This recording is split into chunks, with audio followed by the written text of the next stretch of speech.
Hello, my name is Marcus. I'm the compiler of a collection of therapy quotes entitled 1001 Windmills of the Mind. This is TQ 1140 to 1157. On this rainy day, I thought we might do a little bit on grief. So the 1140 and 41 talks a little bit about the grief process. That's one of the threads in this series, right? So if you lose something that's important to you, how do you feel? So that's grief, those feelings. But we might not be able to feel those feelings, right? And what are those feelings? So traditionally we say there's denial because we can't feel it, it's too painful. So all of the sadness around it gets denied. So there's grief there. And related to the thread on the series, on the thread of grief, is complicated grief.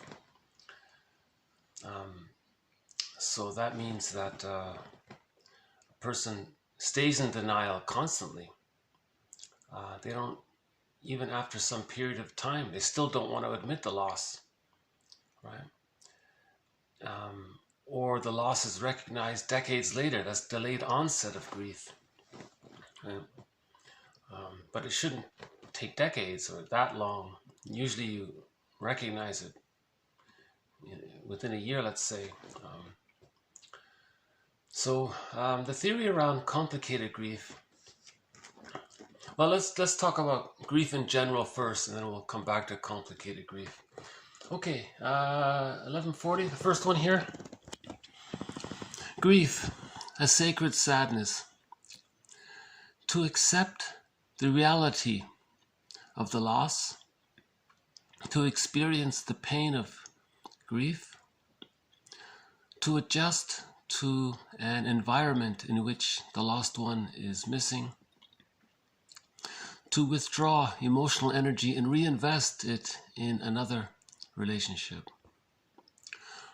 Recognize the loss, react to it, recollect and re-experience, relinquish the old attachments to the lost loved one and the old assumptive world,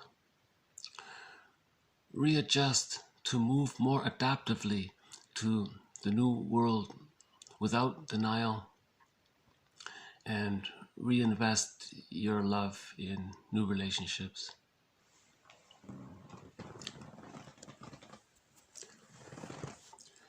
So with a secure attachment style, a person can go through the phases of grief. Because with a secure attachment style, meaning the baby received more loving experiences than frustrating experiences. When the baby does receive good enough love, meaning the times with the mother are more satisfying than frustrating, the child achieves what's called, the jargon is, an internalized good object, or an internalized holding object. There's a constellation of memories of his loving mother that's with him, that's part of his mind, it's part of his psychic structure, and this gives him a kind of ontological security, a sense of self, the confidence and the ability to hold it, the ability to face those feelings, because he has that inner strength, right? So that's called a secure attachment style. Again, when babies come out of the womb, they need to bond to the mother. That's called the extended womb. Okay, that's called the stage of symbiosis. With enough love, the baby feels safe enough to hatch out of the symbiotic egg with the mother, the metaphorical fusion there with the mother, meaning the baby doesn't know where he ends and the mother begins. And we theorize that maybe even the baby thinks the mother is sort of an extension of him. It's a part of him. Just like in the womb, the baby, we theorize, doesn't have a sense of him as a person and his mother as a different person. He thinks it's all about him. So there's that primary narcissism. And after birth, the biological birth, that sort of continues in the extended womb in the stage of symbiosis. So that fusion, that egg there, that's like an extended womb psychologically, you see? So the fusion in the womb, okay, and then there's fusion after the birth, biological birth, that's in the extended womb. That's like a continuation of the psychological world of the fusion between the child's the child in the womb. Again, the child thinks it's all about him. After the womb, he thinks it's all about him. But with enough love, beginning at 3 months, he begins to hatch out of that egg. Okay, now he's beginning the psychological birth process. They say it begins at 3 months and then it ends at 36 months. Now, from 3 months to 36 months, this is the process towards achieving the psychological birth. Just like there was a process to achieve the biological birth, now there's a process to achieve the psychological birth. Right? So the recent video talked about Margaret Mahler's theory. Margaret Mahler's, I was thinking theater of the mind. We just did a quote on the theater of the mind. Margaret Mahler's theory about the separation individuation process. So just briefly, the first stage is symbiosis. The baby begins to hatch out of the egg. This takes place when he's able to start, the baby can start to crawl around, and now he's starting to walk around. He has locomotion. Now he still thinks the world is his oyster because he's psychologically fused with the mother, but he's practicing, getting ready to psychologically leave the mother. Right? Now again, in the womb, he thinks it's all about him. He has a wish. His needs get met. In the extended womb, he has a wish. The mother's attuned. He meets the needs. So the baby thinks he's so powerful. He has a thought, wish, and it gets met. And he's fused with the giantess in the nursery. The mother's a giant from the baby's point of view. The giantess. So they're one there. He thinks he's so important. He's omnipotent, grandiose, and all-powerful, magical thinking, and so on. Right? Now he has to practice. So he practices leaving out of that hallucinatory omnipotence. Right? So he walks around. In the second year, he gets a better sense that he's a separate person from his mother. And that's called the rapprochement subphase of the rapprochement crisis, because he realizes that he's not a little god, right? But what he does is he returns to his mother for support in this area. It's as if the baby says, gee, Mama, thanks for providing all of the fusion phase, and now I feel safe enough to leave you, but there's this whole world here. I got to figure this out. I want to try things. Can you support me? Be my cheerleader. Give me some confidence in this new world. And the mother says, yes, of course. She's happy to do so. Okay. Then by the age of 3, all of that love and support and memories and self-esteem building that the child got from the mother's cheerleading support, and the child knowing that she's okay with him psychologically leaving her, right? That leads to the internalized good object, or the holding object. That becomes part of a psychic structure. Now, during this time at the age of 3, the split images that the baby created of his mother as being loving mother, frustrating mother, they come together and form a whole representation of the other as a whole object. So the mother is a person, mostly loving, sometimes frustrating. The child can get that. Now, what if the mother is more frustrating than loving? When that's the case, Fairbairn says, the more frustrating the mother is, the more the baby needs the mother, the more he clings to the mother, the more he's going to stay attached to the mother, waiting to get enough love to heal the splits.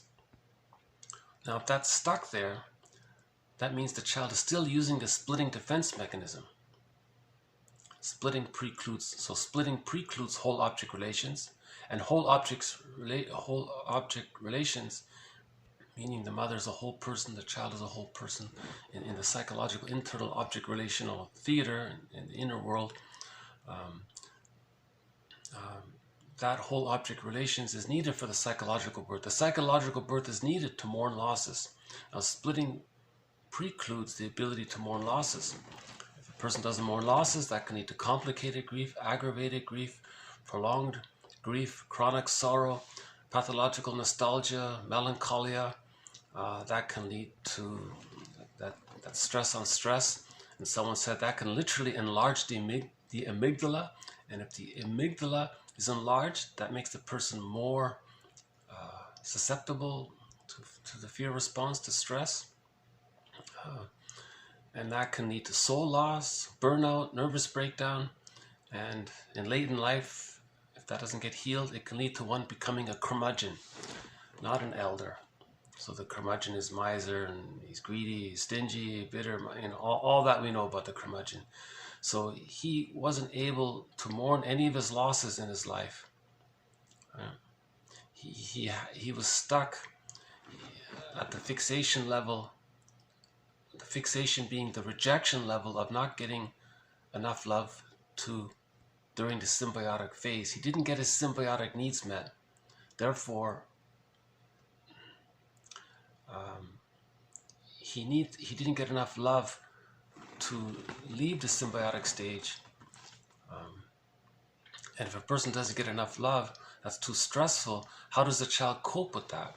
He uses the defense mechanism called splitting, meaning he thinks he's bonded to a loving mother, but in reality he's bonded to a frustrating mother, but he denies it, splits it off, and then of course later on projects it onto others to preserve the splits. That's where prejudice comes from. So the splitting and then the projection and then the rationalizations around it, the long lies and the superficial logic around it, the appearance of being reasonable. So that's another thread in this series, right? The psychology of prejudice, splitting, projection, projective identification, rationalization. So we'll come back to that later. Again, about the splitting, the theory is, Solani explains this well in his book, Fairbairn's Object Relations Theory. He says, it's as if the metaphor is the baby thinks there's two people. When the mother's too frustrating, the baby can't bond if the mother's frustrating. If the mother's stressful, the baby can't bond. The baby must bond. We all agree on that. No one will argue with this. The baby comes out of the wound. The womb, there may be a wound there in the birth trauma, but whatever the case is, the baby comes out of the womb. He must bond to the mother. And what if the mother's terrifying and stressful and nervous and frightening? How does the baby do it? He's a genius, in a way. He tricks himself. He hallucinates in some kind of little psychosis that the mother's all good. But in reality, he's bonded to a painful mother. But to preserve the bond, he tricks his mind into thinking, no, the mother's good. She has to be good. The mother has to be good in the baby's mind. So Fairbairn calls that the moral defense. The baby makes this kind of metaphorical moral decision that the mother's good and he's no good. So there's the I'm not okay, you're okay position. Now, with enough love, this gets resolved. With the psychological birth, the baby thinks, I'm okay, you're okay. That's whole object relations. So that's interesting because that splitting defense mechanism, if that's still being used, what the baby thinks is when the mother's frustrating, the baby hallucinates and thinks that's not his mother. This is some other person, some frightening other person. When the mother's loving, oh, that's okay, that's the mother. Or if the mother's always frustrating, he'll just think the mother's good, even though he's bonded to the frustrating mother. That's called the splitting defense mechanism. Now, if this is still there in the psychic structure, the person can't mourn losses later on in life, because the psychological structure in the mind needed to mourn losses is whole object relations. A secure attachment is needed to later on have that internal holding strength to mourn losses. If splitting is still being used, they're still clinging to the rejecting image of the mother, waiting to get enough love to leave the mother. Now, how does a person mourn a loss if they're still waiting to get the love, to have the psychological capacity to mourn a loss? You see? That leads to complicated grief. That's one of the threads in this series, so just adding a little bit each time to it. Grief. So again, with a secure attachment, a person can go through the grief process. They can mourn losses. If they don't mourn losses, we call that complicated grief, aggravated grief, prolonged grief, melancholia, pathological nostalgia. That can lead to stress on stress, soul loss, burnout, nervous breakdown, and so on. So this is a huge topic, this ability to mourn. As mentioned previously, one author's quote is that all of the problems in the world is that we're not mourning. And if we're not mourning, there's a high cost to our families, to our workplaces, and so on, if we're not mourning. Because all of that stress is, it's stressful to constantly hold on to the anger and the sadness that we can't feel and process, right? Because we don't have the internalized holding object. We don't have the internalized good object. Right? So how do we get the internalized good object? We have to forgive the parents. We have to forgive the mother for not offering a secure attachment style. Why wasn't the mother able to offer a secure attachment style? We have to forgive her. Maybe she was caught in her existential dilemma. She was caught in her existential net, right? Maybe she had prenatal trauma, birth trauma, perinatal trauma, trauma at the dentist's office, trauma while getting their tonsils out. There could have been school shock, intergenerational trauma, trauma with siblings or in the environment, forced relocate. The parents may be caught in their existential dilemma. Now, when there's trauma, the psyche seeks healing.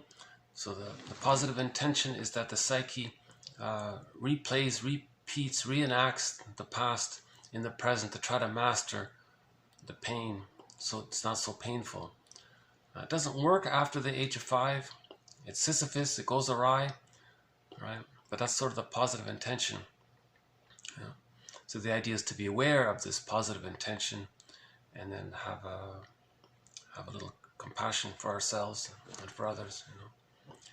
So that's the moral revolution. The moral revolution is to heal ourselves through understanding. So I'd like to think that all of these quotes are contributing to this understanding. So, one author uses the R's to describe the grief process. He has all of these R's. Recognize the loss. Okay, because remember, the first thing is shock denial. We don't want to recognize it, right? We just carry on like nothing happened. That's denial. It's too painful to recognize it. Right? Of course it's painful. Someone called it oxytocin withdrawal syndrome or something. You can't, if you're bonded to someone you love and the relationship ends, you had all that oxytocin going. Now they're gone. The oxytocin is not going to come in. Chocolate can only do so much to compensate. You can't. Chocolate helps, but I don't think it comes anywhere near providing that kind of that love feeling that one has when they're in a loving relationship. Chocolate can only do so much, but so recognize the loss, right? That's the first R. Yeah, you're going to react to it. You're going to feel it to heal it.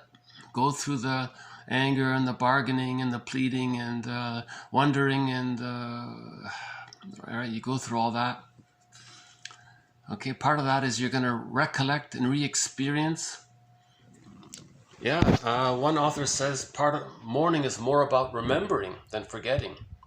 You have to remember in order to mourn. If you don't want to remember it, you're not mourning it. You're not mourning it, right? You have to recollect and remember it. Okay, grief is healed when it's witnessed by a caring other. Okay, then you're going to gradually decathect. Okay, you're going to be able to relinquish your emotional attachment, right? And your emotional attachment to the world that you had. And then gradually you readjust and to life, to new life. And then finally you love again. Right? I think someone said that there's only really two loves. The first love, and we're talking about an insecure attachment style. Those with a secure attachment style, they're lucky. Their marriages are like fine wine. It gets better and better with age. With an insecure attachment style, so that's the first love. It's mostly transference love. I love you, you're perfect, now change, right? Okay, then, there's the first relationship. The second one is considered the rebound one, they say. And then you question things and heal. Then they say the third marriage is the one that's the most successful. There's very little interesting quote about that. Another way to talk about this is 1141. Ghost sickness occurs when a mourning process takes place in individuals who were unable to integrate the hated and idealized images of the parental introjects. The former is projected and perceived as a threatening image. So Lowald says this: the work of healing is to turn ghosts into ancestors. So that ghost, that's the memories you don't want to face. Right? Now, how do you face it? He says here, you have to integrate the image. Now, we're looking at the psychic structure here. So the psychic structure is we cannot integrate the image of the mother as being loving and frustrating because the frustrating is too much. So it's denied, split off. The loving we accept, the frustrating we deny. So we can't integrate the splits. So the psychic structure needed to mourn a loss is to integrate the splits psychologically. So that goes back to the parents, the mother primarily, or the first caregiver. Usually the mother, right? So he says it right here. Okay, ghost sickness, okay, in other words, melancholia, complicated grief, okay, all that we said before, right? Another way of saying it. Ghost sickness occurs when a mourning process takes place in individuals who were unable to integrate hated and idealized images of the parental introjects. So we're not really talking about mourning the loss in an adult relationship. To mourn that loss, you have to first mourn the original loss, the first loss. Right? The child not getting enough love to achieve whole object relations. That's a huge loss. Not getting mother's love, that's a major loss. That's the loss we're talking about. Right? So talking about the loss of the current can lead to that. Someone loses their pet, that can lead to a person tracing back to earlier losses. You know, however we look at it, the theory is, object relations theory is, we have to heal the splits. The splits come together naturally by the age of 3 when the love outweighs the frustration. The splits naturally comes together because the baby feels safe enough to bring the two images of the mother together. When the splitting is still there, the child thinks in his unconscious internal theater that the mother is either a goddess or a demon. And he's attached, right? So you can't mourn mythological creatures like that. No human can mourn the loss of a god or a demon in their unconscious world, right? We can only mourn the loss of people, and we're people, that kind of thing. So we have to get that world. Again, Melanie Klein says we live in two worlds. We live in two worlds. Our unconscious ego is relating to these internal objects. Each object is a fantasized personification of a cluster of memories around a theme. The mother being loving, that's the goddess. The mother being the part self related to the loving mother. That self is loved. So you got the loving mother linked to a loved child. You got the tantalizing, alluring, promising mother linked to the tantalized child. You got the rejecting mother linked to the devalued part self, the unloved child, child in exile. So you have these characters in this internal theater. Our unconscious ego is relating to these characters. Each of these characters has a mind of its own. This mind comes from the unconscious ego. So we're relating in this internal object relations world, right? Now, in our interpersonal relations in the external world, our conscious ego is relating to people in the conscious external world. At the same time, we're living in this internal object relations world. We live in two worlds. Now, in this internal world, it wants recognition. It wants healing. So it's going to project. So the unconscious ego is going to project any one of these 6 characters at any time onto the environment in the interpersonal world to get the person's recognition of it, right? So projection is the vehicle to make the unconscious conscious. So the unconscious ego is going to project, meaning make the person see that someone a non-threatening substitute other in the present, in the external present, is maybe one of these 6 characters. And then you think, why do you have these opinions about this person? Okay, that's your unconscious ego wanting to show you the internal object relations world. You see? So there's that, the psyche seeks wholeness taking place. So we want to heal the internal object relations world. Now the internal object relations world, ideally, with the psychological birth, there's an image of the other that's whole, linked to an image of the self that's whole. That's whole object relations. That's I'm okay, you're okay. Not this so fragmented world in there, not this whole wide cast of characters. Now this internal object relations world, we talk about it with myths and fairy tales. They describe the myths and fairy tales describe the fragmented, traumatized. That's the image of trauma. It's talking about trauma. Myths and fairy tales was the psychology in the past, and we still relate to it. Because someone may have a secure attachment style, so there's more inner peace. A person with an insecure attachment style, there's more anxiety there that they're dealing with.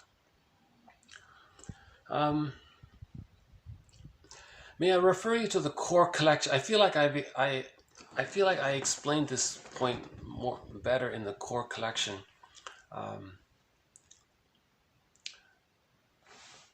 So I'll try to update this in future videos. This idea of complicated.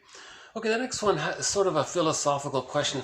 This is not really a thread in this series, but she does ask the question: who is it in you that's integrating the split part representations?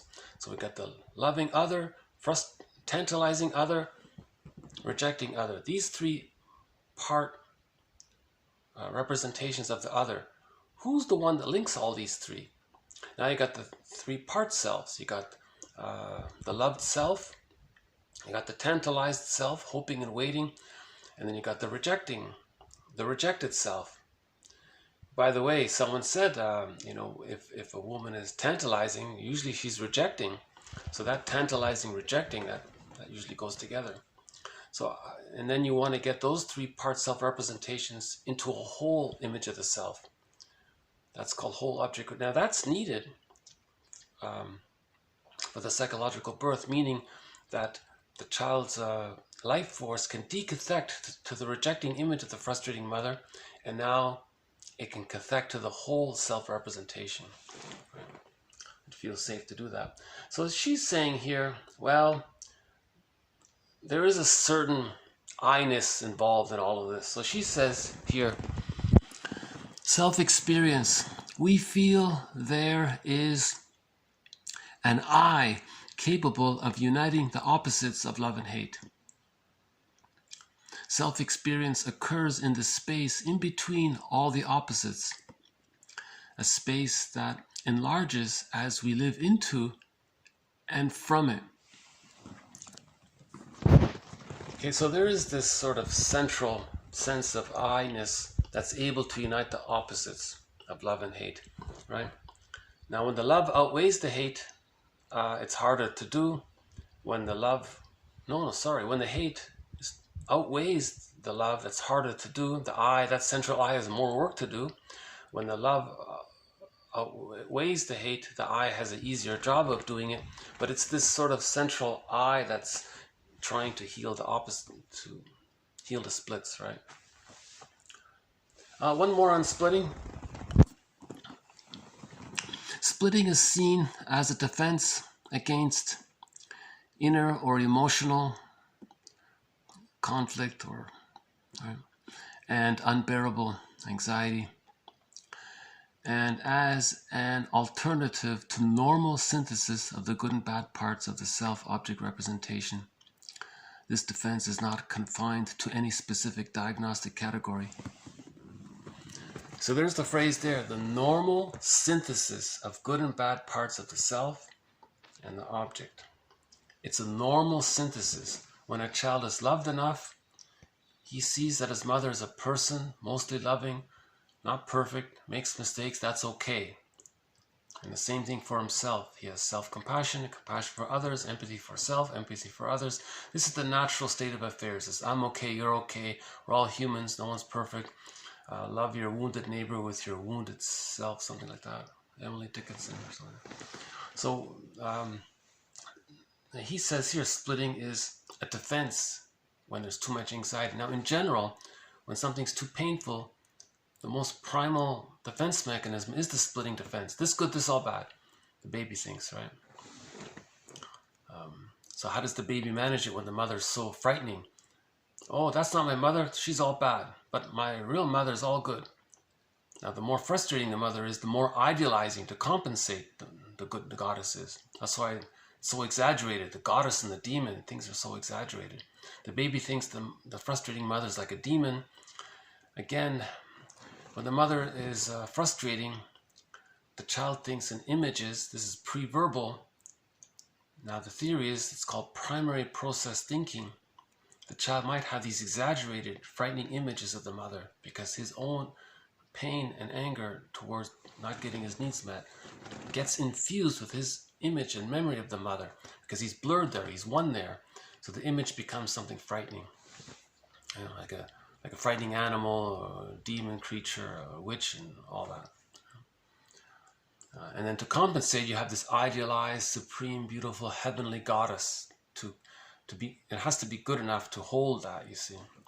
So this is the splitting world. So again, fairy tales and myths describe the internal object relations world, that internal theater. Right?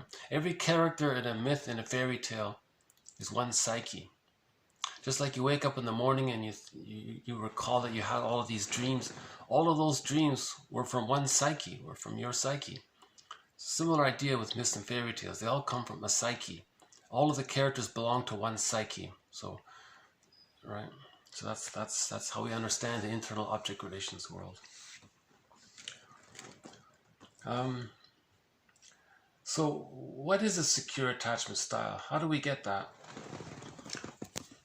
A parental object will be internalized as love-giving if a life force dialogue with a good enough object is possible so that creative work is safeguarded from within. From an intrapsychic point of view, creative work can be conceptualized as an unconscious communication addressed to an internalized object. Accessibility of internalized objects varies from client to client. Okay, so there are two parts to this one. Okay, so the first part here, sort of common sense, but if there's she calls it a life force dialogue. So the baby's bonded to the mother. Is there a life force dialogue? Meaning, she means the baby has a need. Is the mother attuned? Does she recognize it? And does she match it? Is there that back and forth of life force? Then the baby thinks, oh, mother is life-giving, love-giving. Love-giving. Okay, with a good enough object. Now this becomes internalized. That's the holding internalized good object. And this safeguards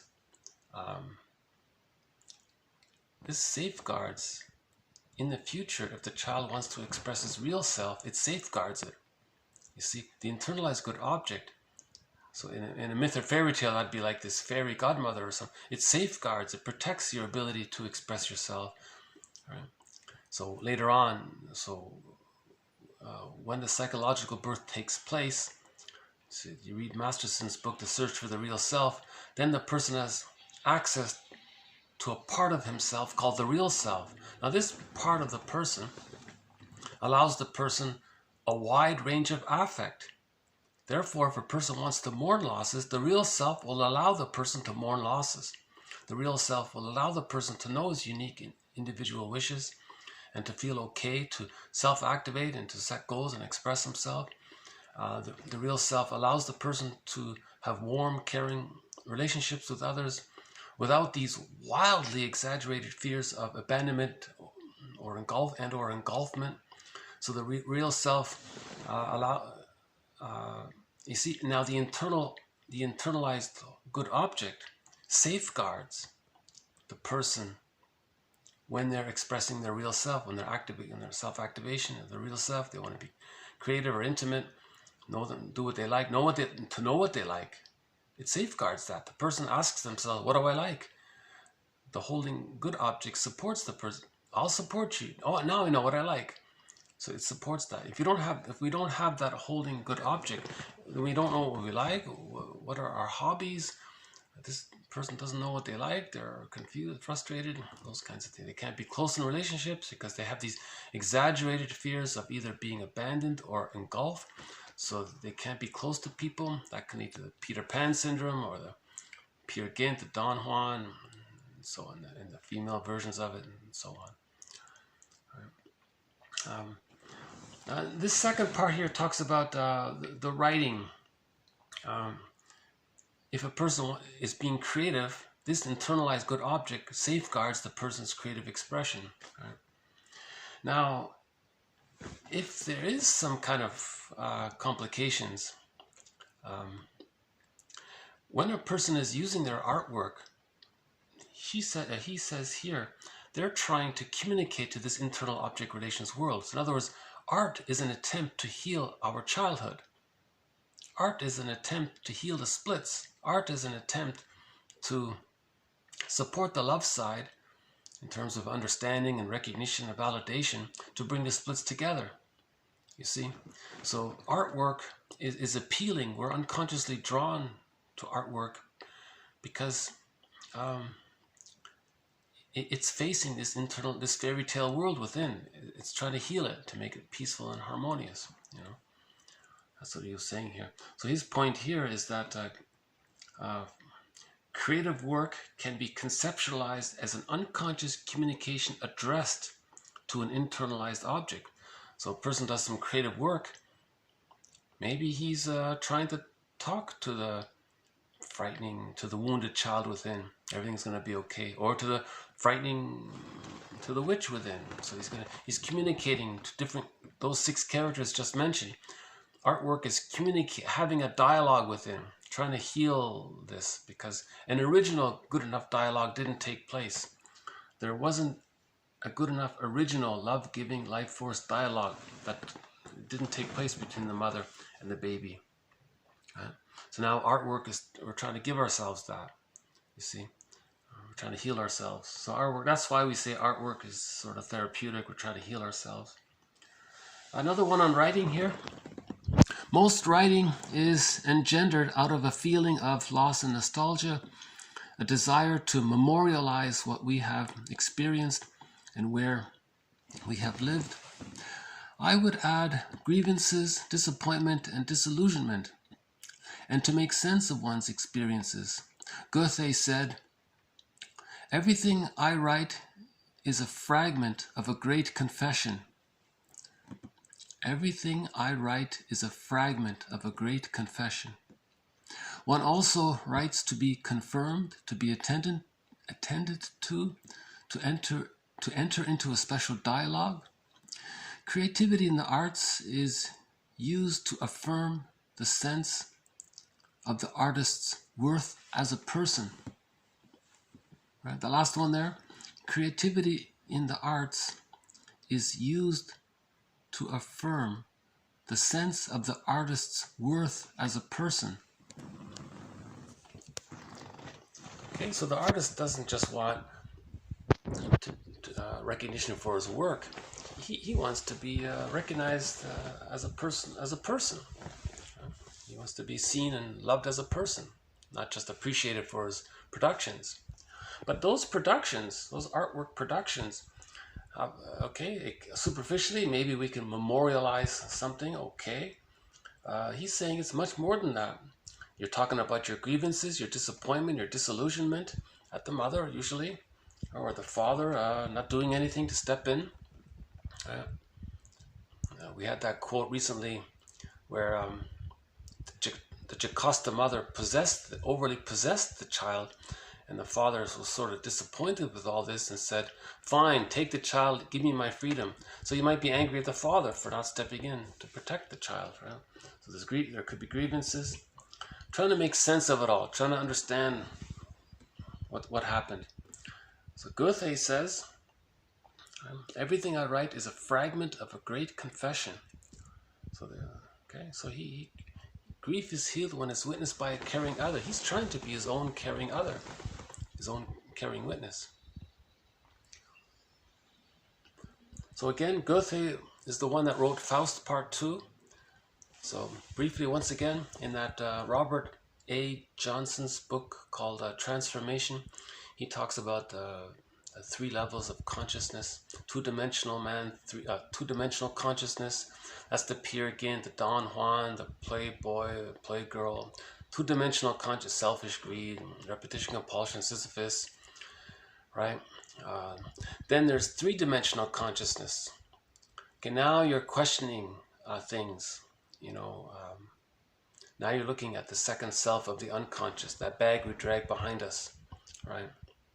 Robert Bly's metaphor mentioned earlier, everyone drags this bag behind us called the second self, right? The shadow self, the feared self, the second self of the unconscious, the stranger within, the skeleton, one person called it. Everything we don't know about ourselves that we had to put in this bag in the unconscious, right? And we're trying to make the unconscious conscious. That's the goal of healing, is to make the unconscious conscious. There's someone who walks with you who's not like you, but who is you. That's the second self, the stranger within. There's someone living my life and I know nothing about him. Again, that's the second self. Right? And all that energy there, that's called the id. Right? So you want to make where id was, ego shall be. You want to make the unconscious conscious. So all of this artwork is an attempt to bring out, to re-own what we disowned in childhood. Because our feeling self is in that bag. I feel, therefore I am. Our feeling self is in the bag.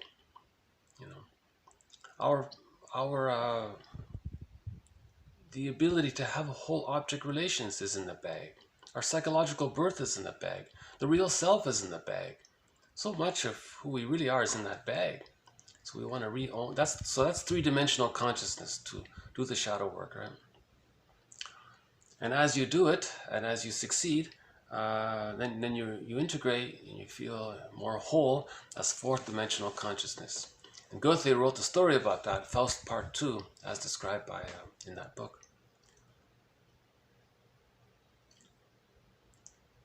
And as mentioned before about journals, Joni Mitchell had that line. She says, she gets out the pen, she opens her journal, and she faces the beast, her fear about, what is it? No, it's not this. What do I feel? Is it that?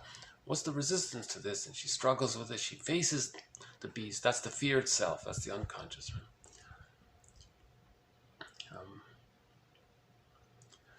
Okay, next one here. Unconscious identification with the father. Oh yeah, this next one here was talking about a client who quit his job. Why did he quit his job? He had a good job. He was very successful in his job, but he decided to quit it. Doesn't make sense. Why would he quit a good job? Everything was working very well for him. Why did he quit it? He quit his job because it reminded him too much of his mother, even though he was very successful in it, to embark on his unconscious fantasy quest for his father. So it was an interesting case study. everything about the job that he had reminded him too much of his mother, right? And the man doesn't want to stay psychologically married to his mother. He wants to leave the mother, but the job kept reinforcing that psychic bond to the mother. So, and we had that quote before. It's unknown. Someone said that a lot of men, what they're looking for in a woman is a woman who reminds them of their father, so their wife can help them leave the mother. Interesting, right? Not everybody, but in some cases. And we mentioned Lucy Holmes' joke. She said, "What do women want?" She said, "Women want another woman as a partner, but she's in a man's body." So see, there's still, see, a lot of, she says that Lucy Holmes says a lot of women recognize their mother in their husbands. Something like that. See, they're trying to master that trauma with the mother. That's called the electric complex. When the mother's too fused with the daughter and the daughter can't psychologically separate, she has the electric complex and she wants to leave the mother. So she finds a man who reminds her of her mother, or a woman, right? So the woman looks for a man who reminds her of the mother, let's say. Maybe he's narcissistic or he's a playboy. Then she wants to master that trauma of the mother through him. You see, that's the positive intention of all of these dysfunctional marriages. We're trying to master the trauma of how it was with the parent. So a lot of people who had parents who were who had the narcissistic pattern, they seek partners who also have the narcissistic pattern to master that trauma with the parent. That's the theory. Speaking of Robert Bly, the more a man goes into his wound, the less likely he is to inflict it on others. If it's painful, the person's going to project it. If we know ourselves, we're not going to project it. That's what he was saying. So, Robert Bly's work, all of his audio, so one of the golden windmills of the Minds Award was issued to all of Robert Bly's work, all of his audio, all of his lectures on the shadow. Right? So it just adds to this. So if you know your wound, you're not going to project it, because if you don't know your wound, it's anxiety producing, so you project it outward, you see it outward. Then you don't think it's inside. That's called externalization. Right?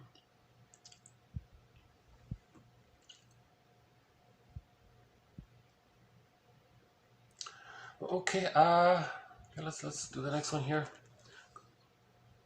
One of the mentors in this series is Fairbairn. He is the model of the endopsychic structure. One of his followers, one of his students, wrote a few books about Fairbairn's work. So there's a guy named Guntrip. Basic anxiety arises out of frustration of object need.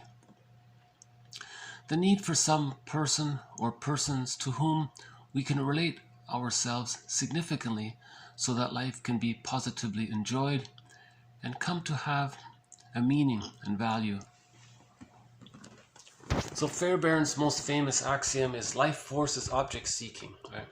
So the child comes out of the womb, he has all this energy. What's it for? It's to bond. He's seeking the mother. Life force is object seeking. Right? So he's saying here, if a person doesn't have that connection, there's anxiety. When you have a safe connection, you have friends, you don't feel the anxiety. Right?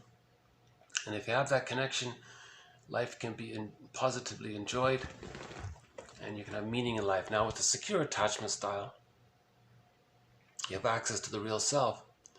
Now, when Masterson explains, when you express the real self part of the self, when you express the real self part of the self, that's meaningful. So he says, if you're looking for meaning for life, find that real self part of the self, express that real part self of the self, and that's meaningful. Because it's meaningful to have intimacy and close relationships. It's meaningful to have mutuality. I'm okay, you're okay. It's meaningful to share and be creative and have a healthy play and a healthy expression, and both sides can make I statements, and neither side has neither one has these exaggerated fears of abandonment and engulfment, so they're going to defend themselves by being passive aggressive, or to withdraw, or to become. So it's a functional relationship, right? So life is positively enjoyed in a functional relationship, which comes about from access to the real self. Right now, if we don't have that, we can feel anxiety. You see, so that's one of the threads in the series. What is anxiety? And I've mentioned a half a dozen theories on it. So you mentioned Masterson. One theory of anxiety comes from Masterson. So he's also one of the mentors in this series, James Masterson. And his book, The Search for the Real Self, has won a Golden Windmills of the Mind Award.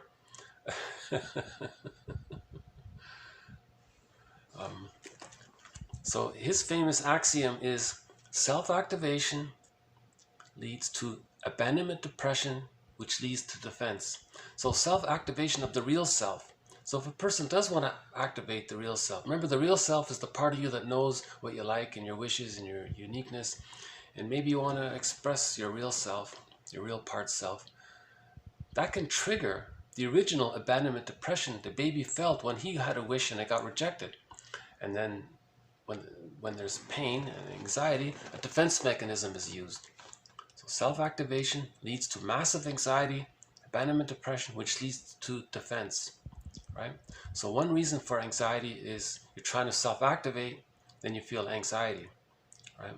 Because the anxiety is you're reminded that the mother was rejecting, that the mother blackmailed the baby. If you don't do what we want, I'm going to abandon you. The baby perceives it that way. The mother literally didn't do that or threaten that, but the baby thinks it that way. So a recent video on the Jocasta mother covered that. I think it's the last one, either the one before this one or two before this one, covered the Jocasta style of mothering. I think it's 11:59. Yeah. Check out the video that includes TQ 11:59. There's a quote by Dorothea MacArthur. She talks about the Jocasta style of mothering. So anxiety is being reminded of that. 11:59.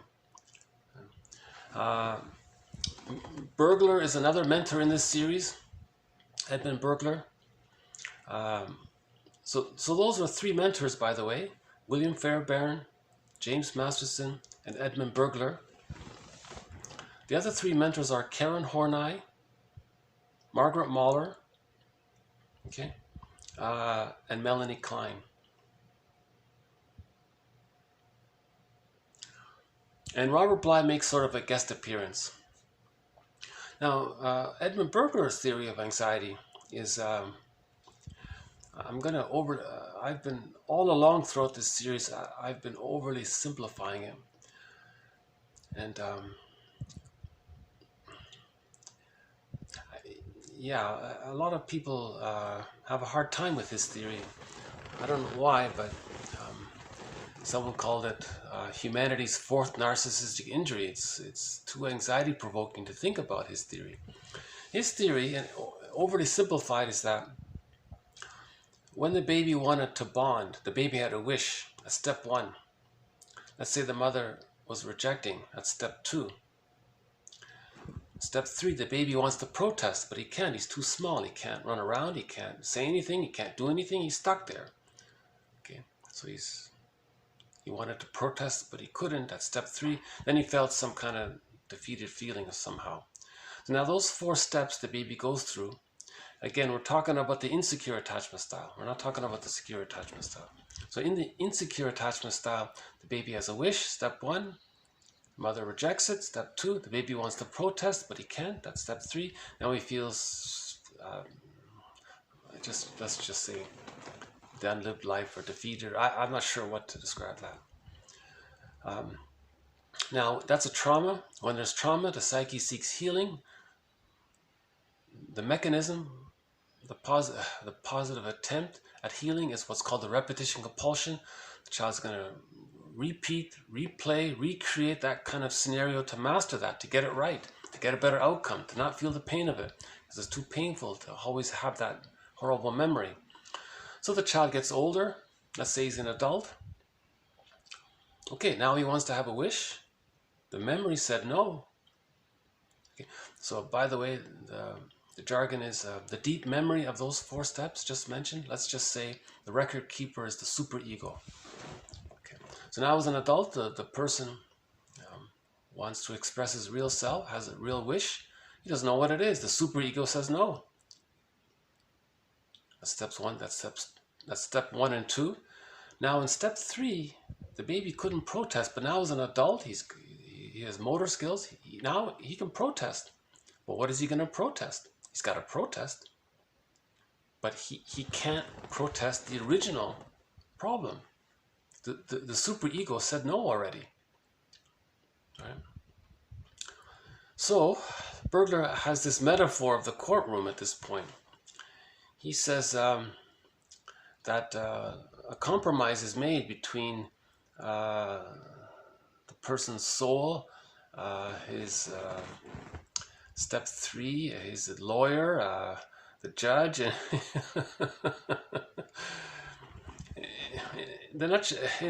in other words, in step 3, a deal is finally made. The judge says, okay, we'll let the person engage in pseudo-protest, not a real protest. He doesn't remember, he doesn't feel and remember the babyhood situation of him needing to nurse and the mother wasn't available and someone gave him the baby a bottle and he wasn't hungry. That's terrifying. It's too much. But he wants to protest something. He's got to protest somehow. So the judge says, okay, well, fine. We'll let him protest in honor of nature's law of the repetition compulsion of trying to attempt to heal the trauma.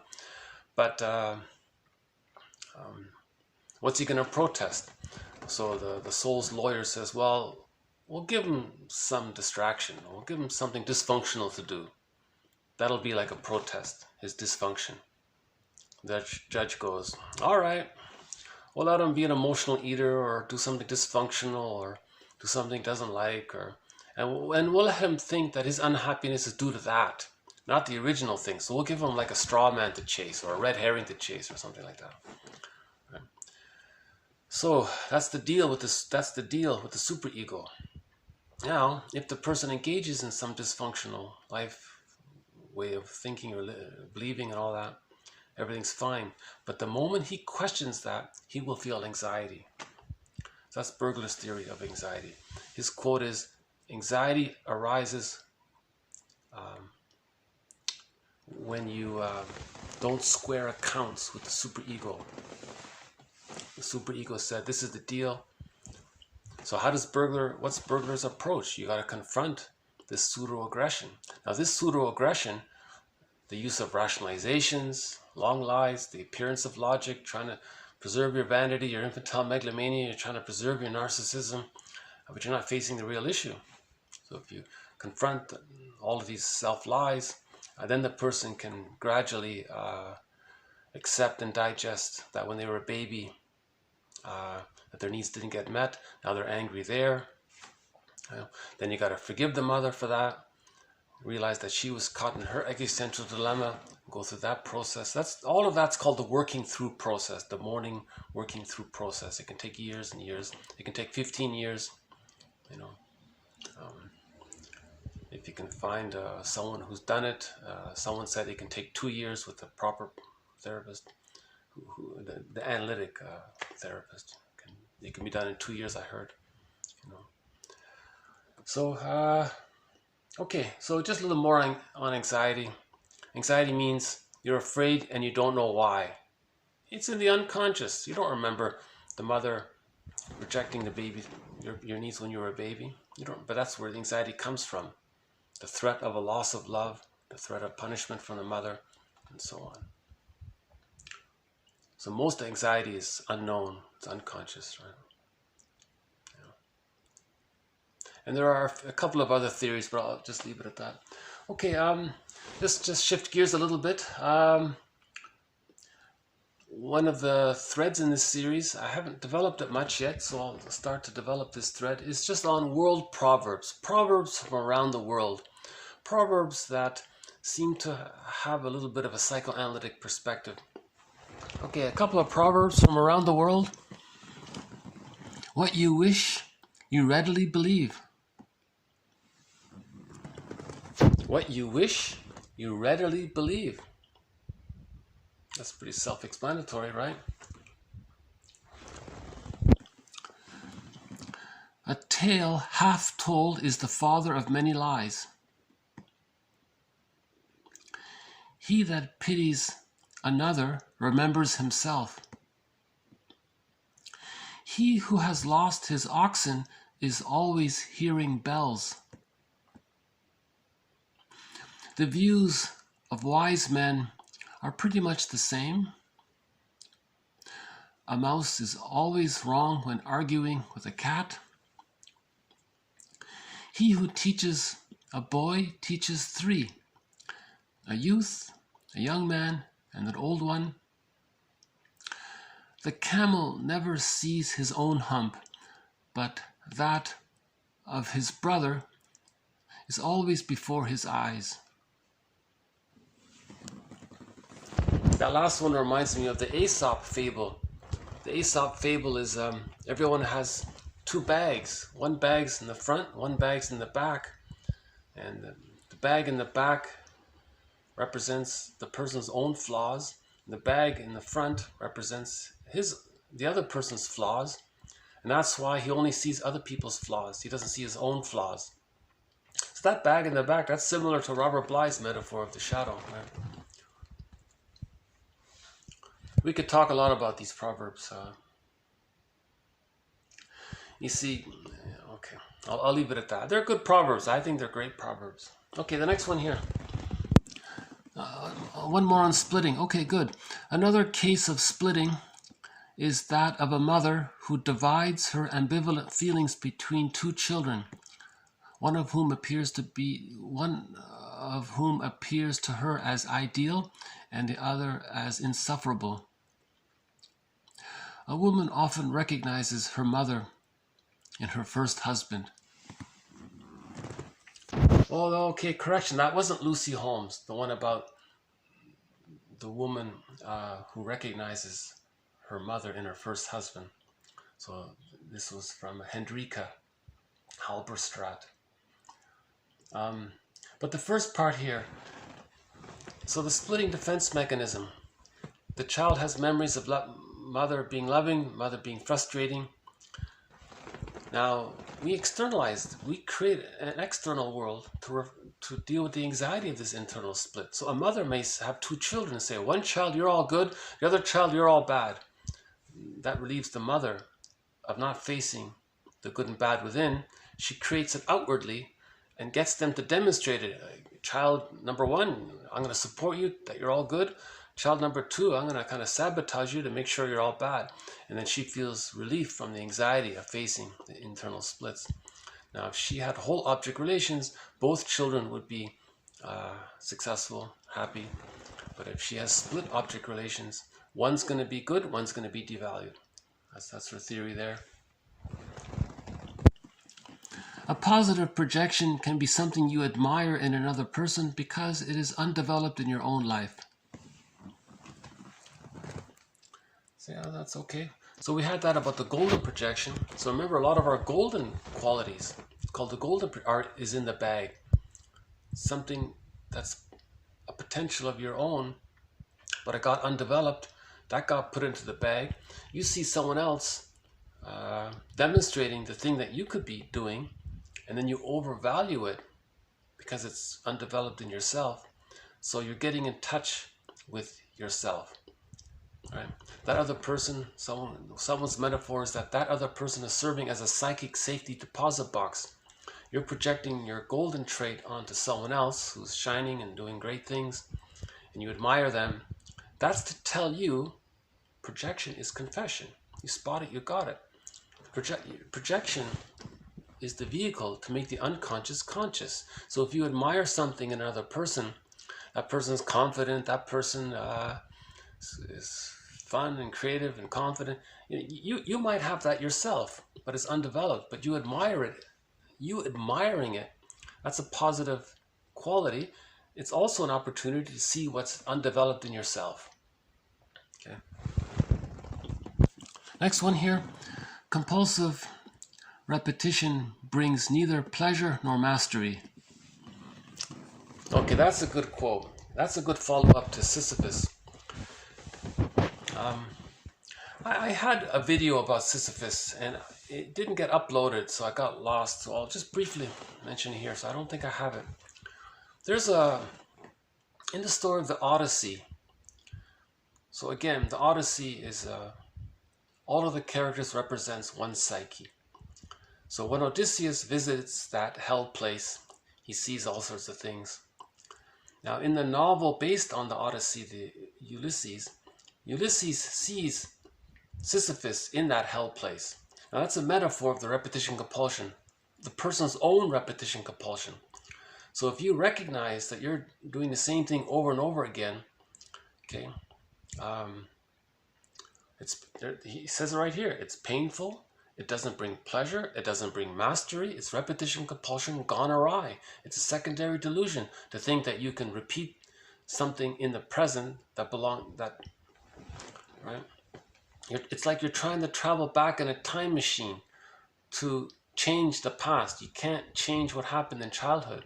But the person bringing up the childhood scene, we had one quote called transference is the living past seen in the present. You're bringing the past into the present, replaying, reenacting, reliving the past in the present to try to master the past. It can't be done. No one can travel back in a time machine. Now this constant repetition compulsion of Sisyphus, right? This quote makes it very clear. It's painful. It doesn't work. You can't master that trauma. If the baby needed to get his symbiotic needs met, if he needed that fusion with the mother in the extended womb, but he never got it, that can lead to the hostile provocative attachment style, where the person wants to literally kind of metaphorically own someone because the baby thought that he owned his mother to get his symbiotic needs met. Now the person with the hostile provocative attachment style is bullying towards others or crazy making towards others. They're trying to hook someone in a symbiotic fusion and wants that other person to be their mother and meet their needs, the needs that they had as a baby. But it can't be done after the age of 5. The brain is it's all there. It can't be done. Okay, so but if he's doing that, the positive intention is, Bergler says, he's trying to communicate that when he was a baby, he didn't get his symbiotic needs met.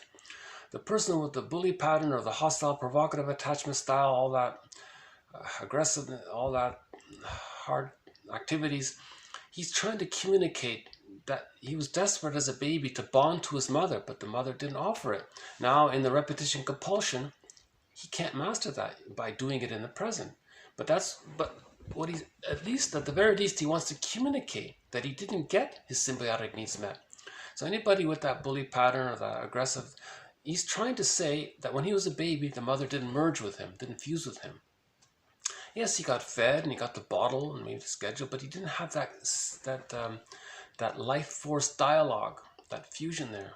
You see, he needs that life force dialogue between baby and mother, where the mother is attuned to the baby's needs in that symbiotic egg to internalize the love, to hatch out, to find differentiation, to find whole object relations, to find a psychological birth, and to find access to the real self. Now that's painful to not to get that. It's painful to not get that.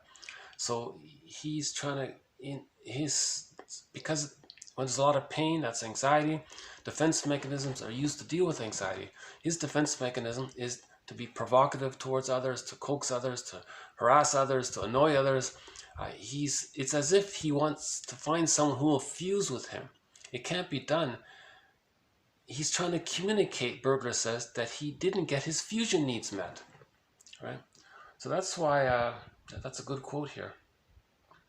I think it's very vivid that in that novel, Ulysses, that when he went in that metaphorical, that place called hell, he saw Sisyphus there, rolling up that pitiful stone up the hill, and he had to do it for eternity.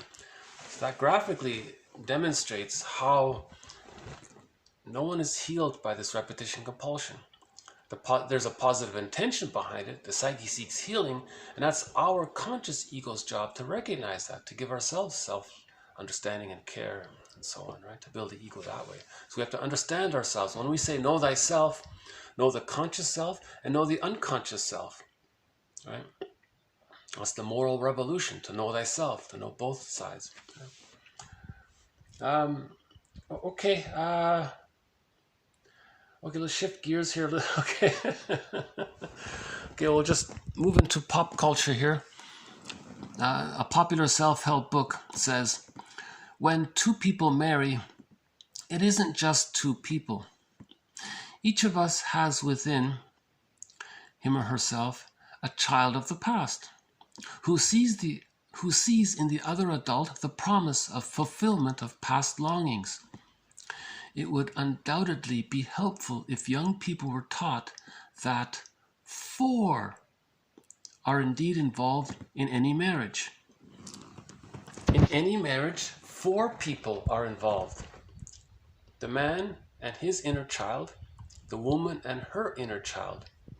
Her inner child is looking to her husband to meet the child's needs, and likewise. Oh, that was a good little point there. So to recognize each person has a conscious self and an unconscious self. It's metaphorically, that's like 2 people. In literature, it's the motif of the double, right? In a novel, so Otto Rank has a book, very good book called The Double. He talks a little bit about how this is portrayed in literature. For example, in the movie The Student of Prague, the guy was quarreling with this other person, not knowing that it was him. So this was a sci-fi fantasy fiction, right, metaphor, parable. And when he hurt this other person, he was hurt, and he didn't understand that was him, that was his second self. You see? So it's like there's 2 of us, right? There's me, myself, and I, maybe, right? The one that integrates the 2 or something. Anyway, there's the conscious self and the unconscious self. Now, the person you're marrying has a conscious self, and they have an unconscious self. So metaphorically, it's as if 4 people are involved in every marriage. Right? That kind of thing. Okay, next one here, wanderlust, aimless travels. For he knows only that he must keep searching for something. He never knows why he travels. In fact, there is no destination. For whatever the destination may be, it is always beyond reach. Wanderlust is believed to be associated with an insecure attachment style in the sense that the wanderer is incessantly seeking to establish affiliation with one or both parents as he longed to experience it when he was a child. In other words, he's looking for a secure base. A person with an insecure attachment style is trying to master the trauma of his home not being a secure base.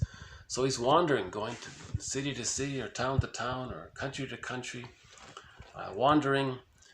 What's he looking for? Why is he wandering? Aimless travels. Where is he going? He doesn't know. He doesn't know himself that he's looking for a secure base. He's looking for someone or some place that can give him that kind of safety that he wanted and needed as a child. Now again, no one can quite do that. He's got to recognize that. No one can offer that. Yeah.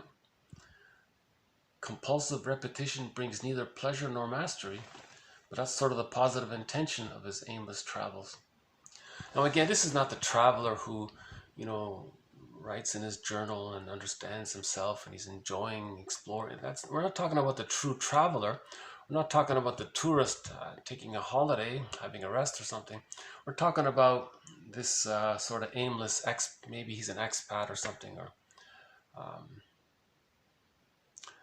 not all expats are aimless. Maybe some expats. It might describe some expats. Okay. Consider what you have never said out loud. That is your poem. Okay. thought that was a nice way of saying it. So she's a poet herself. She says, consider what you have never said out loud. What is that? That's your poem. That's a good one, right? So that'd be good for the journal. What have I never said? What have I never told anybody? Write it down. That'll be a poem, basically. Speaking of Bowlby, following Bowlby, therapy is viewed as a secure base from which to explore, from insecure to secure attachment, and finally to autonomy. So Bowlby's book is called The Secure Base. You know, the baby needs that secure base, right? That extended womb, the secure attachment style. The baby needs that to leave the mother. So the therapy process is viewed as a secure base, from which to explore. So you're moving from the insecure to the secure attachment style, and finally to autonomy. So that you're kind of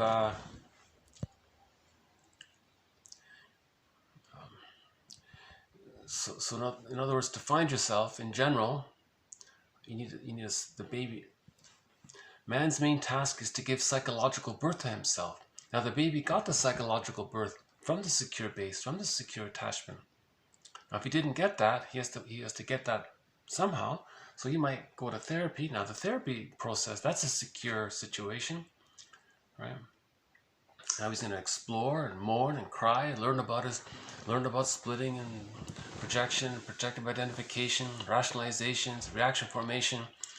He's going to get interpretations and be aware of himself, make the conscious, learn about all the ways he's dealing with anxiety, how he's lying to himself and fooling himself, how he's manic, and he's going to face all that. The therapist is secure, he's exploring.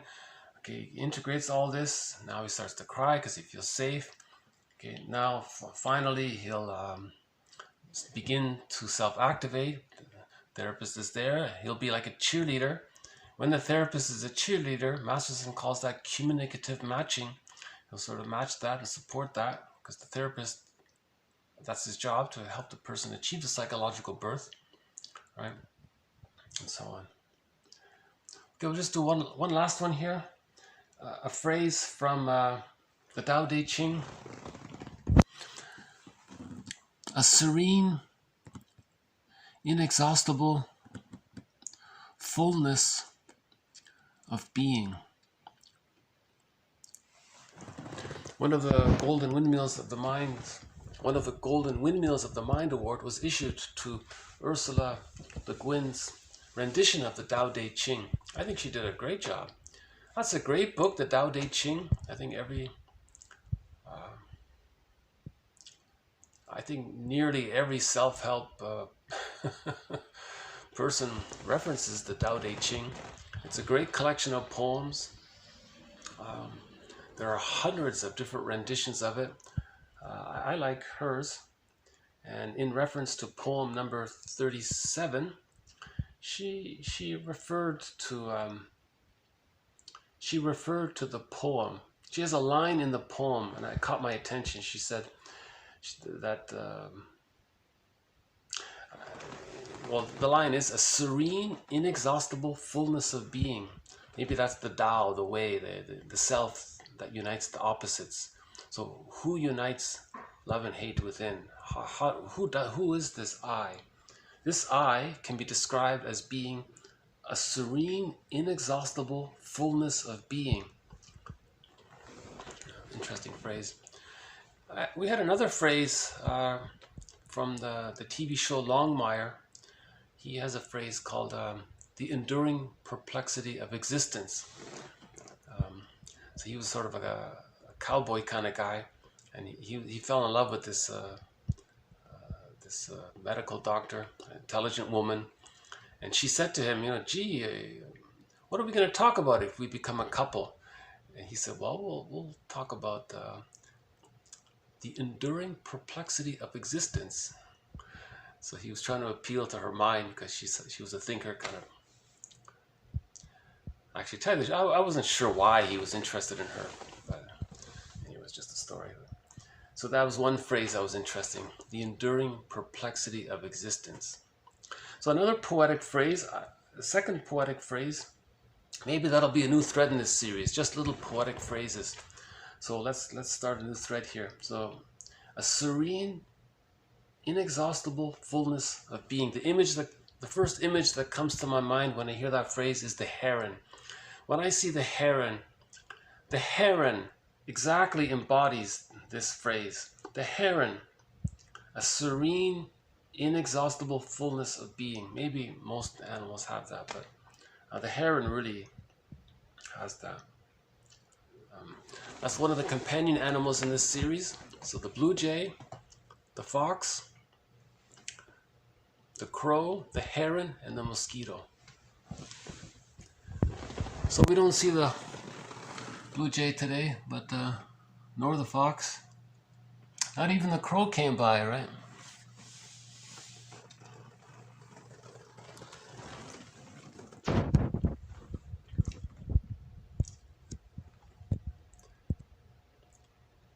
You know, it's really a pity. I did make one of these videos with the heron in it, and something happened in the upload. It got lost, and I couldn't.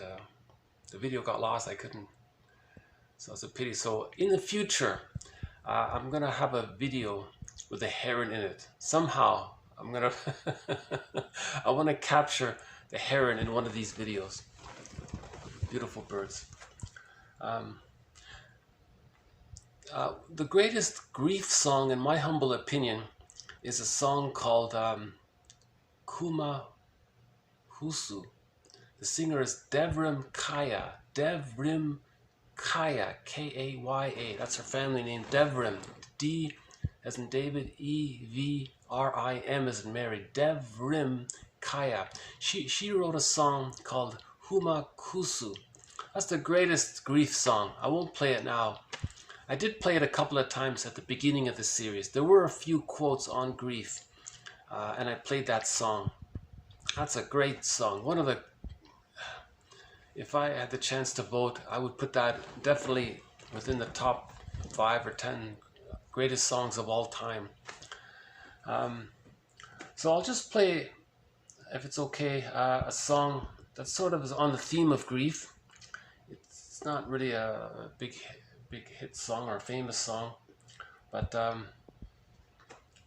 song is called 100 Tears Away, and she's saying, you know, if you're looking for joy and happiness, it's 100 tears away. Now that 100 is just, it's an amount of tears. So in other words, you have to cry before you get the idea. Okay. So I'll just wrap up this video with 100 Tears Away.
All of the joy for which you pray is closer than you think. It's 100 tears away was the line, yeah.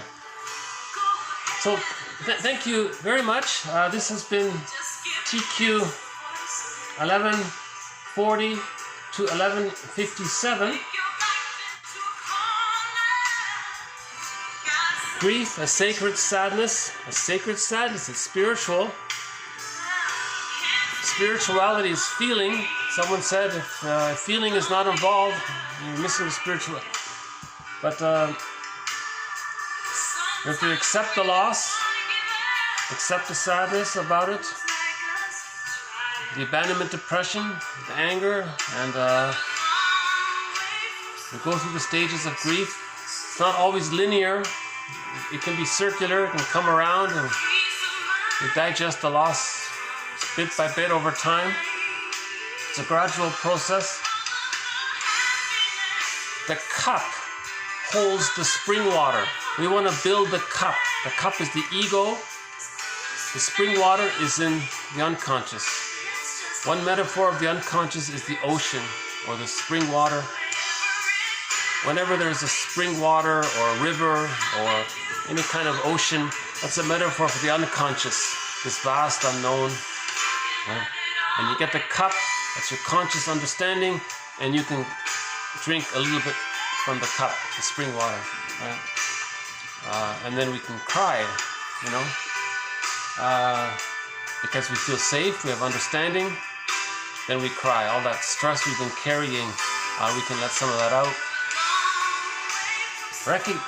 Recognize the loss. Recognize the loss. Just admit it to yourself. Say, that was a loss. That was a huge loss. Whoa, that was a huge loss. Just somehow recognize that it's a much bigger loss than you care to admit. You don't want to admit it. You just brush it off. Oh, it wasn't that big a deal. No, it was a big deal. It was a big deal. A lot of your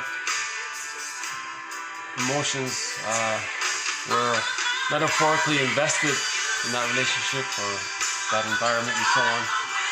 So you react to the loss. Recollection is a part of that process. Now in the recollection, you can't just praise the good about the person. You need to recognize the truth about it too. The truth will upset you free. Right? So you want that balance. You want to integrate the two sides. So to integrate the two sides, you have to acknowledge that there are two sides, right?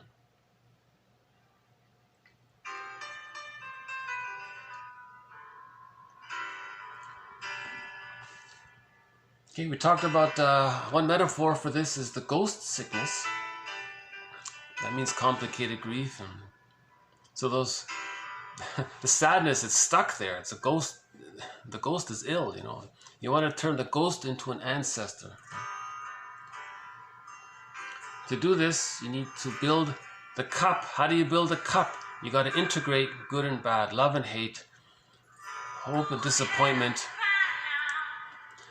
We have that famous quote from the poet. He says, you know, beyond ideas, beyond all these ideas of right and wrong, good and bad, there's a field. I'll meet you there. You want to unite the two sides, right? You want to find the third side that unites the two sides, right? Remember, the coin has two sides, but it also has a third side that melds and holds the two sides. That's the third side. The third side holds the two sides. That's a powerful image. That's a wonderful image. The coin has three sides.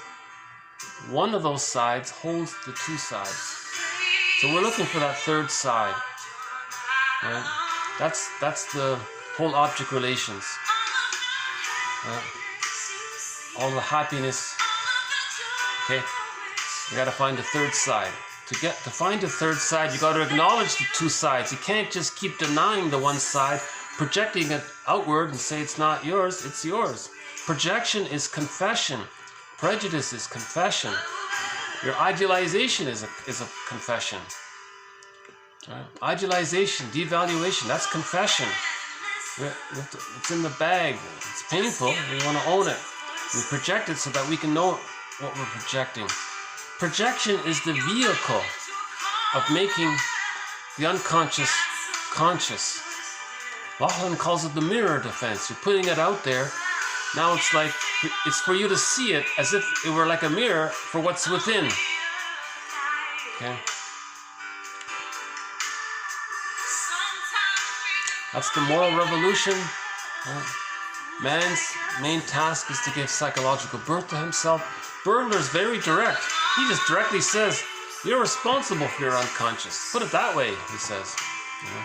Masterson's a little more gentle. He says, you're responsible for healing your inner child. You know? Okay? And there's this philosophical question about, you know, how do we describe this I-ness that is uniting these two sides? Okay? This third side of the coin is a natural, normal synthesis that takes place during healthy development, right? Normal development. If we didn't get that healthy, normal development, then it's up to us to heal ourselves and correct it. We have to reparent ourselves, heal ourselves, reparent ourselves. Got to start somewhere, right? One can start with the Enneagram is not a bad place to start. You know, the Enneagram points out, under stress, we're one way. When we feel safe, we're a different way. Those are the lines on that diagram of the Enneagram, right? You know, that's one way of doing it. The Enneagram can, you know, it's not enough. You got to go further. I think our 6 mentors offers that next step. The work of James Masterson, who melds together the work of Melanie Klein, Margaret Mahler, and William Fairbairn. Those are 4 of our mentors. Edmund Bergler, he's a wonderful mentor in this series. A lot of topics that no one wants to talk about. He talks about it. He's the second most prolific author of psychoanalysis. 24 books, 300 papers. He's written on a vast array of topics. If you fill in the blank, okay, fill in the blank, the psychology of, and you fill in the blank, whatever you put in that blank, chances are he talked about it. All right?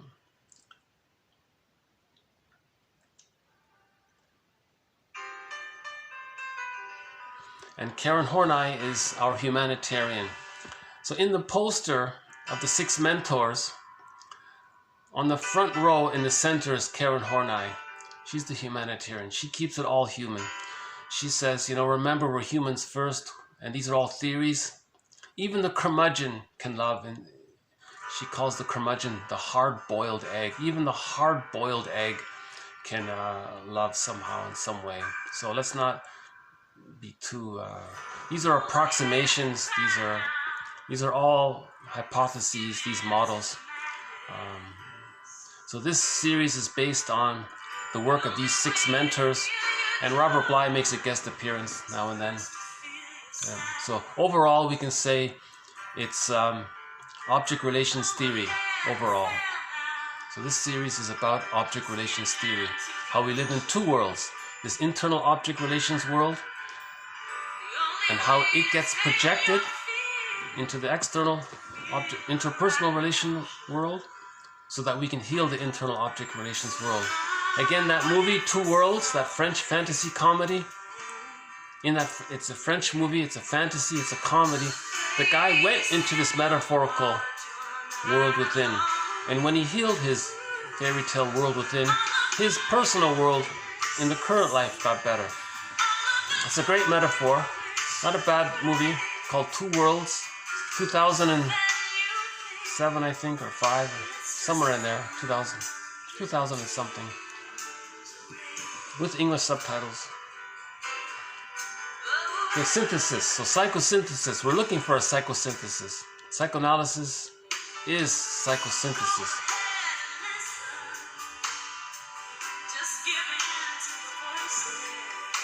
That internalized good object, that holding introject that safeguards you. That safeguards you. That's your constant companion. It can be a spirit animal. The metaphor for this could be your spirit power animal, this constant companion with you, you know. So if you want to self-activate, you have the support of your companion animal. Right? So the companion animals in this series, the constant support from the animal kingdom, they have been the blue jay, the fox, the crow, yes, the crow, very conscious birds, the heron, that's serene, and the mosquito. They've been constant presences. Okay, the idea about writing, you know, when an artist is writing, who is he writing to? He's writing to these internal object relations characters, these fantasized personifications of our memories, or internal objects they call it. Right? So we have internal objects and we have external objects.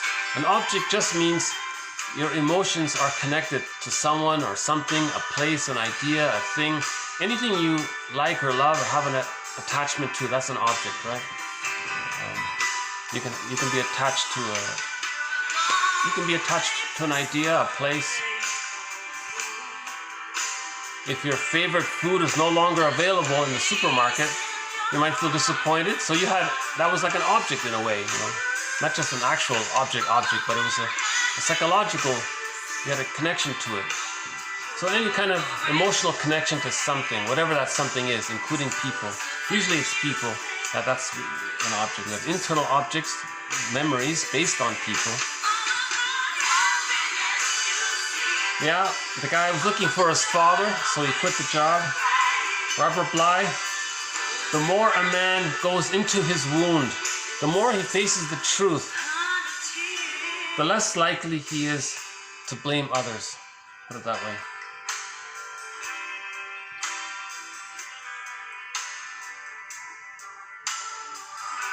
Okay, the one from Guntrip, one of Fairbairn's followers. He says, if you have love, you don't feel anxiety. So it sounds kind of obvious.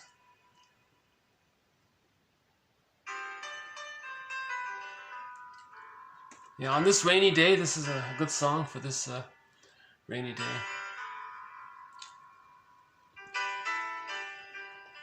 Okay, we talked about the real self.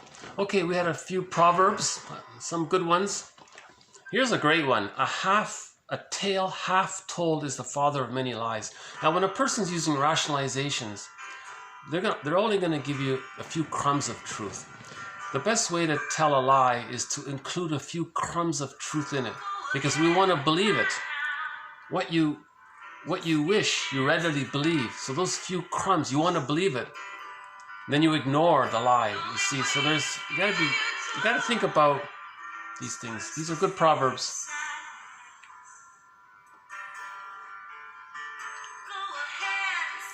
So we had one example about the externalization of the splitting defense mechanism.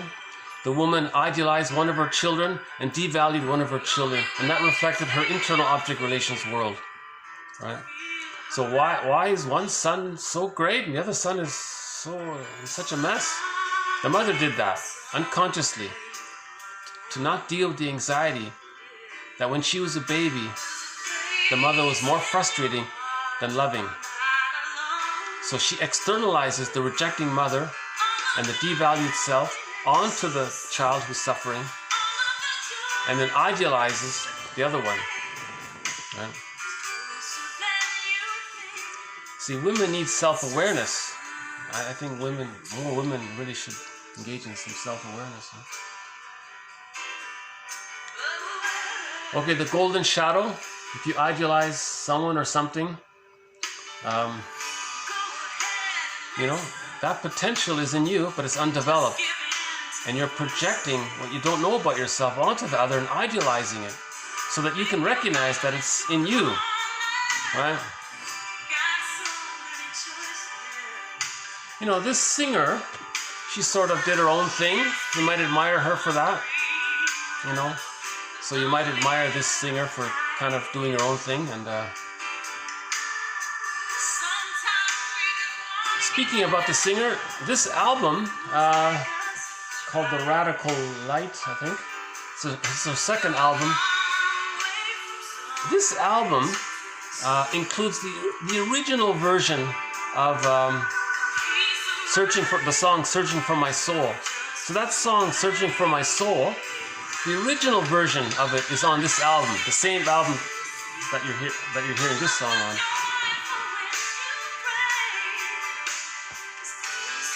Sisyphus, yeah, repetition compulsion brings neither pleasure nor mastery. Geez, I think that'd be a great quote for a sweatshirt. You have a picture of Sisyphus there with rolling up the boulder up the hill. We got to be aware. The psyche, that's the positive intention he's trying to master. When there's a trauma, the person wants to relive it, work it over. He's thinking about it. Maybe he's going over it in his mind over and over again. How could he have prevented it? But it's so overwhelming. That's the hardship of trauma on babies. Babies need to be safe. They're very vulnerable. They're very sensitive. The baby is meant to feel like that he's still in the womb. See, in the womb it's very safe. After birth, he needs to still be in the womb for those first few months. And slowly, gradually, he can accept frustrations in the environment. But those first few months, don't just ignore him after he comes out, and that's wrong. Or in my opinion, you see, I felt the pain and the anxiety of that image, so I quickly judged it as wrong. So I used the defense mechanism just right there. So I think it's sad to have that thought that a baby comes out of the womb and his needs are being neglected.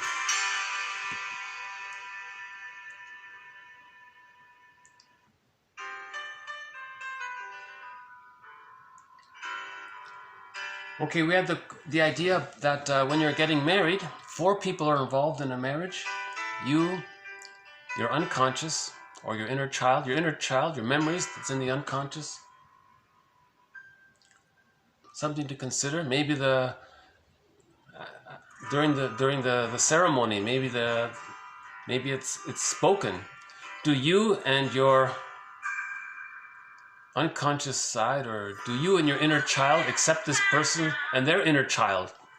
Why not just say it that way? Do you and your inner child accept this person and their inner child? You got to get to know their inner, right? So there's 4 people involved. The idea about wanderlust. Consider what you have never said out loud. That is your poem. So she's encouraging people to write their poems. Now, if we had to summarize the therapy process in one short sentence, it might be this one. Following Bowlby, therapy is viewed as a secure base from which to explore, from insecure to secure attachment, and finally to autonomy.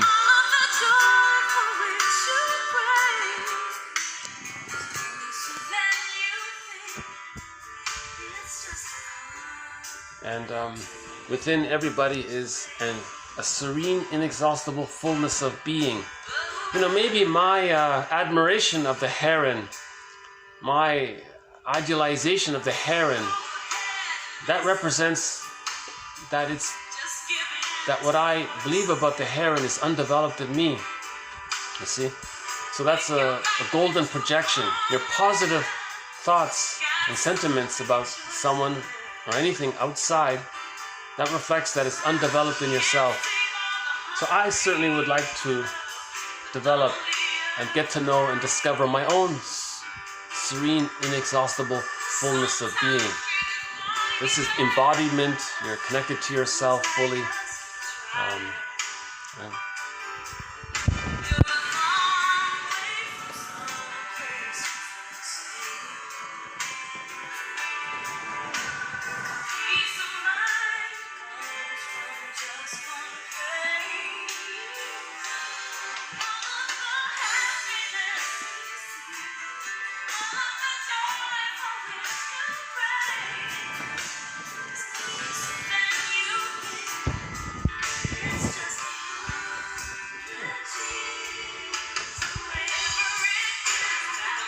And we had a quote recently about the tears.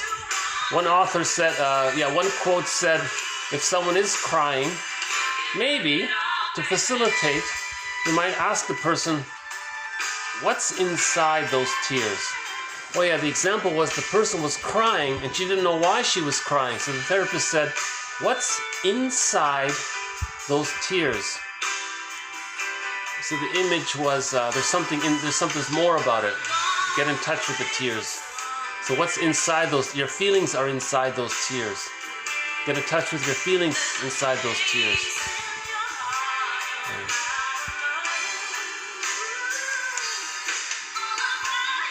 Yeah, I'm reminded of the song Tears in the Rain by Triumph. It's a good song by the rock band Triumph.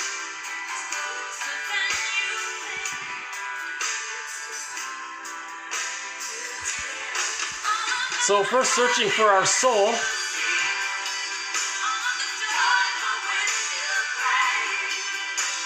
It's closer than we think.